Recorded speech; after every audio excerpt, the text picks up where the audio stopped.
याज्ञवल्क्य जी जनकपुरी जब आते तो वेदांत चर्चा बहुत सुंदर है। जब याज्ञवल्क्य जी आते तो बड़े बड़े ऋषि मुनि साधक सिद्ध सब उपस्थित होते कि जरूर कोई न कोई गूढ़ चर्चा होगी। पर जब तक जनक जी नहीं आते थे तब तक वो चर्चा नहीं शुरू करते थे, पूरी सभा भरिए इंतजार करते। जब जनक जी आते तब चर्चा। तो कई ऐसे महापुरुष जिनको लगा कि ठीक है जनक जी विदेह राज है, पर ऐसा नहीं कि और किसी की ज्ञान में स्थिति नहीं। जब तक जनक जी नहीं आते तब तक तो कहा कि अन्य श्रोता भी तो हैं याज्ञवल्क्य जी से, पर आप जब जनक जी आते हैं तभी शुरू करते हैं आप चर्चा। क्या हम ऐसा समझ सकते हैं कि आपकी ममता जनक जी पर है? क्योंकि समता में तो जब सब बैठे हैं तो शुरू कर देना चाहिए। जब जनक जी आएंगे तभी तो हम क्या है समझ सकते हैं, क्योंकि ज्ञान से भरपूर बड़े बड़े ब्रह्म ऋषि बैठे रहते हैं। ऐसा नहीं कि जो जनक जी को ज्ञान और किसी को है ही नहीं। तो इसका मतलब लगता है याज्ञवल्क्य जी के अंदर कहीं न कहीं ममता है, कहीं न कहीं मोह है जनक जी के। परम योगी याज्ञवल्क्य जी थे। उन्होंने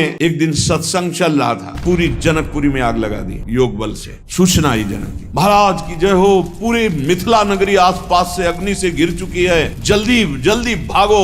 जो जनकपुर वासी थे वो तो भागे, आसपास बिल्कुल नजदीक अग्नि आ चुकी थी, वो योग बल से लगी हुई थी। जो ऋषि मुनि थे, कोई व्याघ्र चर्म, कोई हिरण का चर्म बिछाए हुए, जो मृग चर्म, कोई कुशा, कोई कंबल, सब अपने अपने समेटे। याज्ञवल्क्य जी यथावत चर्चा कर रहे हैं। कोई भागा इधर, कोई उधर भागा, कोई भी वहां नहीं था, केवल जनक जी बैठे। बार बार मंत्री आदि। महाराज राजमहल में भी आग लग चुकी है, लगभग पूरा राजमहल जल चुका है। आप महाराज सुरक्षित होइए, आप हटिए यहाँ से, शांत हो।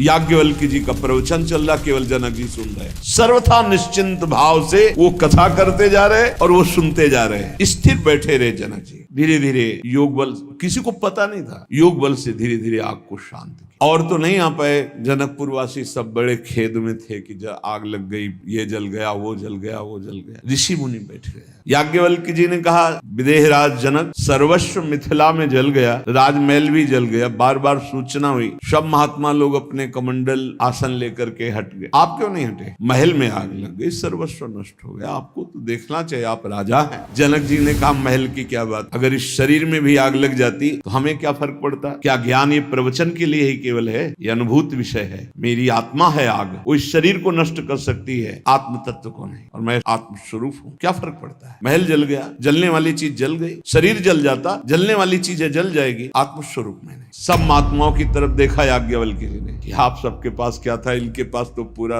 राज्य भस्म हो रहा था, महल भस्म हो रहा था, सब स्थिति थी। आप अपना अपना बागंबर मृग चर्म लेकर, ब्रह्म ज्ञान केवल बातचीत का विषय नहीं है, स्थिति का विषय है।